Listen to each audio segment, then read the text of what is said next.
Last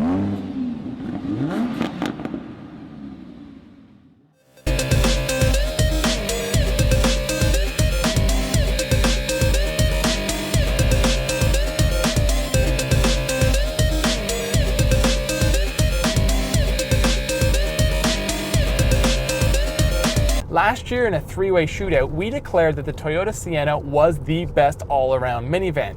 But this year there's a new contender, the 2015 Kia Sedona. It's obvious that Kia's engineers studied the Toyota Sienna hard before introducing the new Sedona. So much of this new Kia mimics that Toyota. These two vans are within an inch of each other in total length and weigh nearly the same, but I will say the Sedona is the more stylish of the two. Not only is the new Sedona similar in shape to the Sienna, but so much of the elements inside mimic the Toyota as well. Things like the way the second seats adjust, the way the third row folds, the sunshades on the third row windows, these little 3/4 windows up front, the list goes on and on. Heck, there's even dual opening moonroofs in the Sedona. There are some differences though. The Sedona comes with front cooled seats, recordable satellite radio, and around view cameras. These are all not available in the Sienna.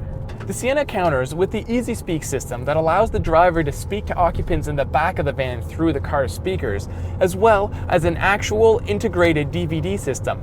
To get a rear entertainment system in the Sedona requires getting a dealer installed package that's attached to the center console and has a less useful flip-up screen.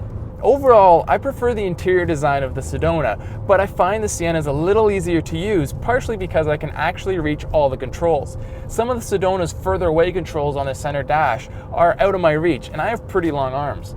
I also prefer the Sienna's thicker, chunkier, all-leather steering wheel over the one here in the Kia. Like the Sienna, the Sedona has a seat that can slide back and forth as well as a flip-out footrest. But unlike the Sienna, the Sedona can also slide side to side, and the armrest can be tilted down. It allows you to do this.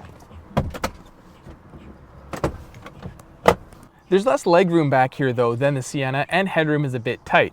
In the third row, headroom is almost non-existent in the Kia for adults, and the seat cushions are set really low. The Sienna has a bit more headroom, and the seat cushions at a more proper height. Despite being the same size, the Sienna offers more cargo and passenger space. I was able to fit all this baby gear in the trunk behind the third row. In the Sedona, I had to fold down one of these split folding seats in the back, and that seat requires more effort to fold than in the Sienna. And those with small children will be happy to know that it's easy to install a child seat in either vehicle, and thanks to the sliding doors, access is great.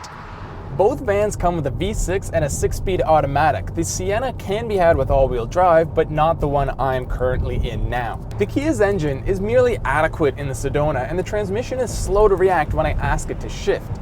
It's also not one of the smoother transmissions I've encountered. The Sienna, on the other hand, has a great drivetrain. Quick to respond and smooth in operation, it's everything I'd ask for in a family-friendly vehicle. Both of these vehicles are incredibly easy to drive, a hallmark of any great minivan. The Sedona does feel a little bigger from behind the wheel and is a little harder to maneuver. But the seating position behind the wheel of the Kia is excellent, much like it is here in the Toyota. Sienna is a top safety pick plus according to the IIHS, whereas the Sedona is just a top safety pick. There's no doubt the new Sedona is a big improvement and a serious player in the small world of minivans, but it doesn't quite match the Sienna's ease of use, space, and comfort. As hard as Kia's engineers tried, they couldn't quite out-Sienna the Sienna.